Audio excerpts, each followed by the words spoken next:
Jason. Welcome back to Leading and Serving. Hey, Chris. It's good to see you, buddy. It's good to see you, too. You know, I've always enjoyed these conversations. Every time. We talk about so many fun I mean, things. I have to admit, there's some days we show up at the studio and just kind of go, right?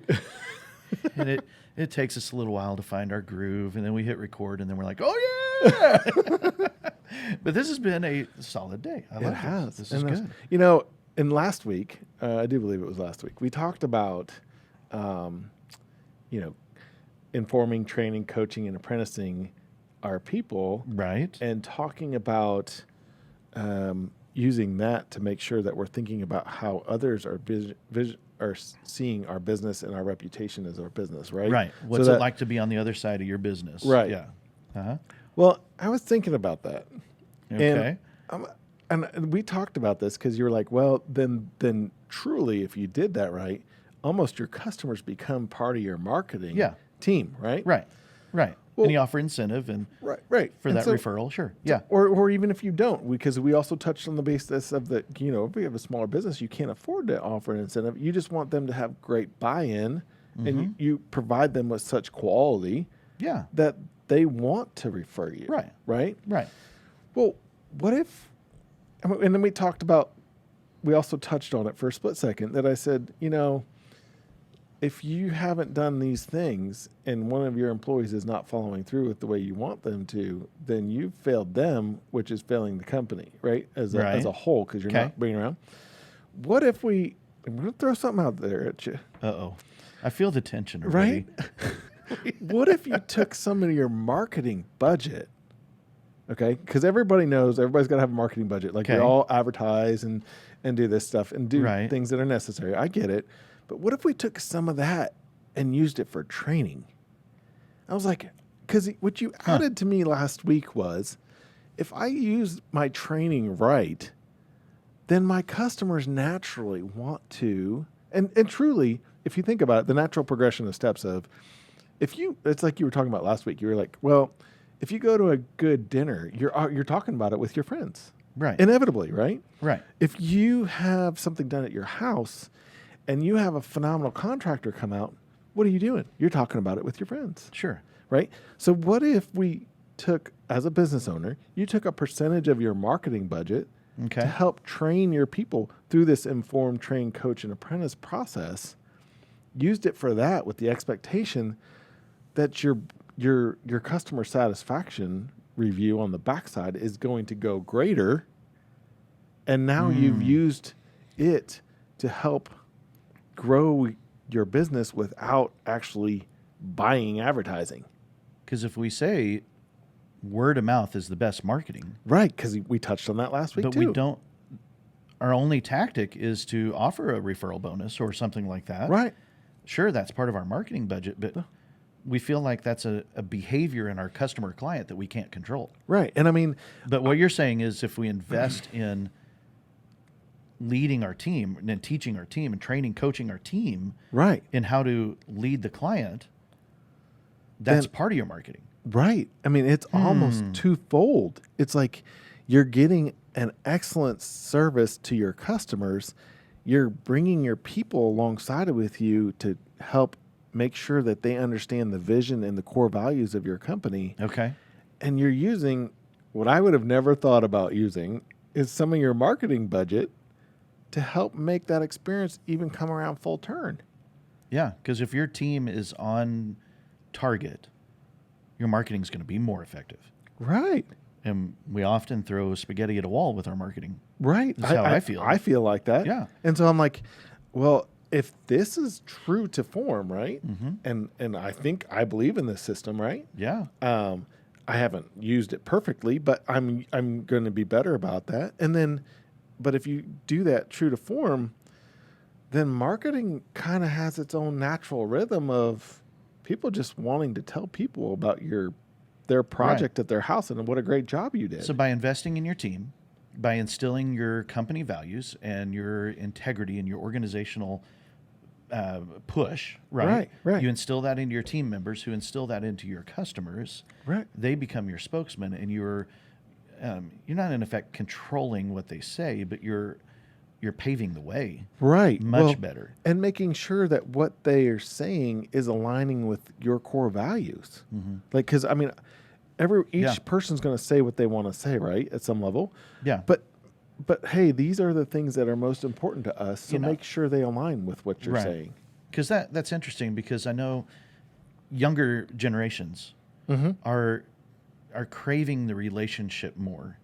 Yes. And it seems like our culture, I mean, everything's a pendulum, right? So this isn't right or wrong. It's just the nature of where we've been, is that we've swung more toward the transactional side than the relational side. Yeah. And so by doing this, we're saying we're going to emphasize that relational side with our customers more, right, rather than just transaction gone and done. Right. Who's going to want to talk about that later? You know? Right. And I mean, it's very easy. I mean, we talk about the 5 voices every time, right? There's very easy for the pioneers and the guardians to be more focused on the diligence of transactions, right? But it's also the connectors that are in the business that bring their voice in, and they need to be heard. And then the nurturers, care, they care like crazy. And like, and the greatest part is if you have all 5 of those people in the room, it's not going to be easy, but it's also going to help, hit all the key points, right? Right. So if you can bring that value with everybody involved, then you're not just focused on the transaction. You're not just focused on the people. You're doing because you have to do both, right? You're trying to walk that fine line in the center. And if I understand this right, like I was just like, oh wow, maybe I need to use some of my marketing budget to help focus more so on my customers, not from a perspective of, hey, I need to bring them in, more like, hey, I need my people to help make sure that we're making their experiences the best they can. I mean, take that 5 voices thought to the client level. You are, as a leader, you're learning the tendencies of your team. You're learning their voice so that you can communicate more effectively to them, and help them lean into their strengths and lean into their voice. Right. Right. What if the people who are interacting with your customers and clients are also learning to recognize those tendencies in their customers, in their clients? Oh, that's good. I'm just thinking about, I had a talk with one of your guys who was really frustrated, going, this client at the end of the day always pulls out this guardian-esque mindset. And the guardian is just trying to make sure all the boxes are checked. Right. And was getting real frustrated because it felt like a knock on competence. I don't think you're going to get this job done right. Yep. But it was not it.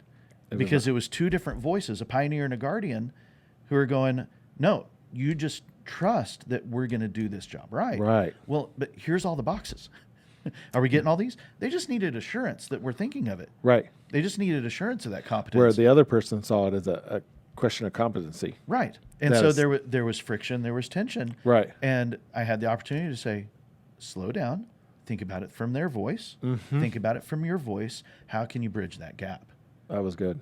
And I think that relationship turned around, if I remember correctly. That's awesome. And and so if you're able to coach, able to bring your team on board to these things, they can begin to make fans out of some of what might be a tension-filled, almost critic of your brand reputation. Right. Just because of a different understanding of their voice. Yeah. Really. I mean, especially if some of your people are the louder voices and your clients are the softer voice. They can overrun. And those softer voices feel like, well, they did a good job, but man, they were hard to work with. Right. They didn't listen. Which, I mean, and you don't want that reputation, right? Right. Because you're like, well, that wasn't a successful transaction, in my opinion. I mean, everything might have went smoothly without a hitch, and they might have paid and everything was good. So what you're saying is the more self-aware we are as a team, the better we are at communicating these things to our... So maybe... Okay, so... No, go ahead. No, maybe this... Because I have another question for you because my mind's rolling now. No, shoot. Go ahead. Okay. You sure? Yeah. Okay. So this scenario, okay? Say I'm just going to give her a nice round number. Say as a business, you set aside $10,000 for your... we'll go $12,000 because then that's $1,000 a month to market your business, right? Right. Okay, great. you know, and some of these strategies work well. You get a decent ROI on some of these. You know, you see good sales coming through this avenue, but not so much through this one. So I'm going to try something different next month. Yeah. And I'm going to try that publication or this, right? Right. What would you suggest? Half, quarter, 3/4, 100%? You know, right, right. I mean, it's a good question, right? Because I'm like, you know, I see value in some of the advertising that we've done. Like, I haven't seen some advertising value in some advertising, but I've seen some advertising work really well for us. But I think I'm wrestling with this new idea that maybe we have done coaching in my business with my team. Right. And it's not cheap. And it's not. It's not. It's not. I mean, we have spent significant amount of money on coaching. But I also think that it sounds crazy, but I don't think I'd be where I'm at without it. So I know that people are like, man, I cannot believe, you know, some of my closer confidants are like, Chris, I can't believe you spent that much money on it. And I'm like, but I also know that had I not had it, I could have never come out of the solopreneur thought process and grown my ideas and a understanding of where I need to go. Right. The clarity that you've received just simply in the one area of like right seat, right bus kind of thing has been invaluable. Huge. Right. Yeah. Yeah. And I've seen that.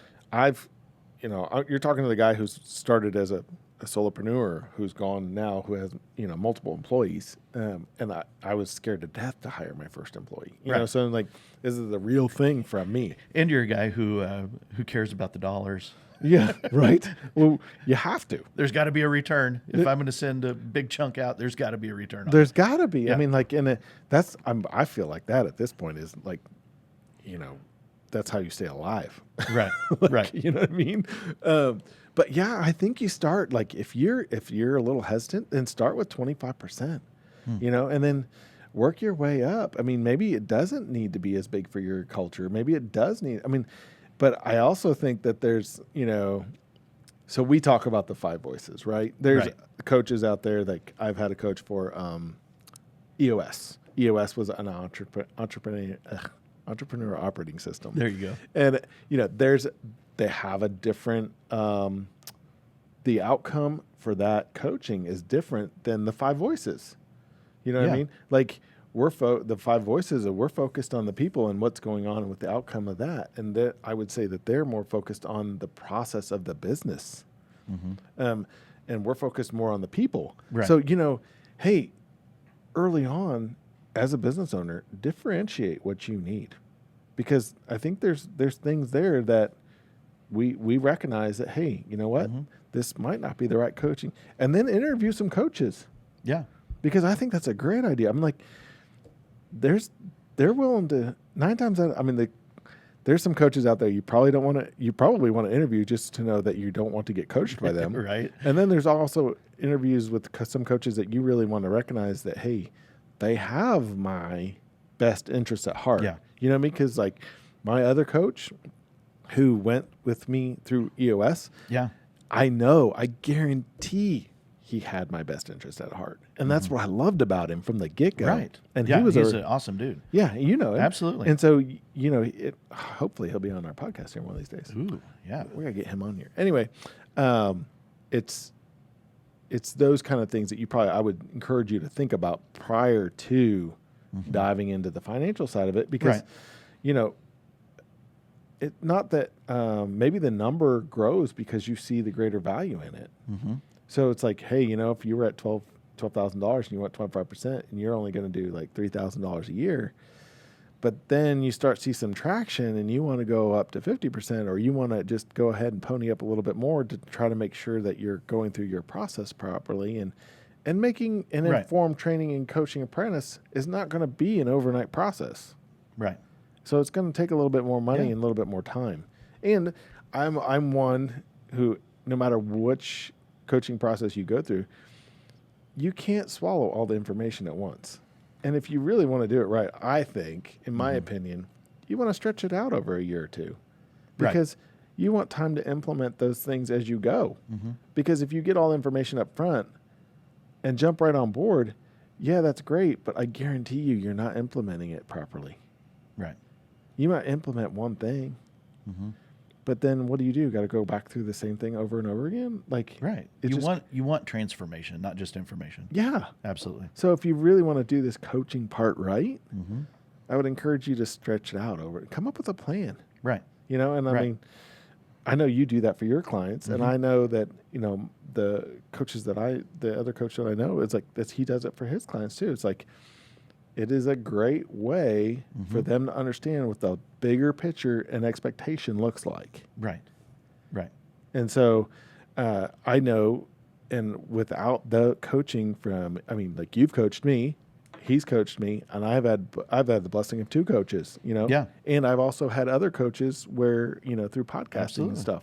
So it's like, these are great tools that, you don't think about, but yet if you really want to go to the next level, or you're frustrated with your process, entertain this. And we're bringing this all back to say is like, I think when we were talking about things last week, I went, oh, maybe I need to use this budget a little differently than just the way I've been thinking about it. I mean, maybe to do an audit of your marketing methods and say, all right, I'm going to hold on to these 2 or 3 that I do see results from. But this experimental money, that I'm frustrated because I keep using it and not seeing anything and, looking for the right place. Right. Yeah, maybe diverting those funds for a time. Yeah. Sure. And the other thing is, this is not a one-to-one marketing only coaching. This isn't how to market better. Right. This is about your entire team and your culture and instilling this leadership behavior into your organization. And that doesn't just help marketing. Right. It helps every aspect of your business, because we've talked about it. I completely agree. Every part of your business is dependent on people. It totally is. Even your strategy. Yeah. I mean, how many times do we shift strategies? Like, okay, we're going to try this now this year. Right. It's not because our people aren't engaging with the strategy. Right. It's that our people are not behind the vision. Yeah. How do we find alignment on our team? Which, I think we've kind of just dipped our toe in the water, because at some level, like, we're talking about pulling a little bit of money out of marketing to try to do some coaching, but in the grand scheme of things, like, it infiltrates, like, just like you were talking about, it infiltrates your whole business. Like, it does, because it depends on people, and you become a better leader. Yeah, you're totally. I mean, we talked about the operations manager under you becomes a better leader. Right. They lead their team leaders better, and those team leaders lead their teams better. As you find that communication, that common language, as you find that relationship building within your teams, you find more trust, you find more alignment behind your vision and your values, your goals. Right. And suddenly everybody's executing more, and suddenly you have more capacity as a team, as an entire organization. Completely agree. And it's not just about marketing, but how it can flow into your marketing, how it can flow into your sales, your operation, everything. Right. Yeah. I got to be careful, because I didn't ask you to do this topic today. No, because I'm afraid to like get on my soapbox, because I feel like you're kind of propping me up a little bit. No, and for what I do. But honestly, thank you. Thank you. You're welcome. But honestly, it was natural because of the conversation last week. Like, it was like, oh, yeah. And see, I didn't go there of like, okay, that's how you could pay for coaching. Right. No. Yeah. Well, and I'm like, well, but as a business owner, like, who's trying to find somebody like you to help, like, well, where do I find that in my budget? Right. And for us, I'm not, but, for the guardians, the pioneers that are like, well, everything's got a line item. And there's many businesses that are run by those people, and as well as me, who's a connector, who's at some level, I'm learning better about line items. I don't like them. We know they're necessary, but whatever. Yeah. But I mean, so knowing like, well, okay, if I do find value in this, which I think that if you went through it, you would, right? Right. Then how do I find the funds for it? Well, when I first started with coaching, I didn't think about it. I just was like, this is a gotta have. Yeah. And now if you're there and it's a gotta have, you got to figure it out, and you just go for it. I would say you'll be better off because of it. But if you're a pioneer or a guardian and you need the line items to be everything perfect, then the marketing budget this can take you a lot farther than any marketing out there. Right. I mean, it's kind of like thinking about your car, that you have to replace your tires because the alignment's off. Right. Right. And if you just replace the tires, yeah, you're going to do it again. Right. Exactly. Because you got to fix the alignment. Right. And that's what we're talking about. That's a great observation, because then what are you doing? You're just burning money. Burning rubber. You're burning rubber in the process of burning money. You know what I mean? Yeah. It's just, okay, do you want it to run efficiently so that you can squeak out and have a better system process? Right. Or do you just want to burn money? Yeah. It's good stuff. Yeah. Thanks for going there. Yeah. I appreciate it. Yeah, for sure. I hope, I'm glad you benefited from it. Yeah. I mean, I don't know that this was a great conversation that I think just naturally came about. So, you know, if you're looking for coaching, we're obviously here, and we work with Five Voices, and Jason is an excellent coach and has coached me many a times. I will give him a huge thumbs up. So, if you want to find out some more information about that, I know that he quietly doesn't say too much, but because he's such a good guy. But you know, if you find the value in this, then reach out to him. He's taking on some new clients this year and looking for some new opportunities to connect with some great people. And got room. And we've got things that are changing here that you're going to quickly get booked up this year. So you need to be careful. My wife's praying for that. Yeah. So, hey, thanks for listening to us at Leading and Serving. And make sure you go out to the website and please do give us a review. So have a great week. You guys fight for the highest good. We'll catch you next time. Sounds good.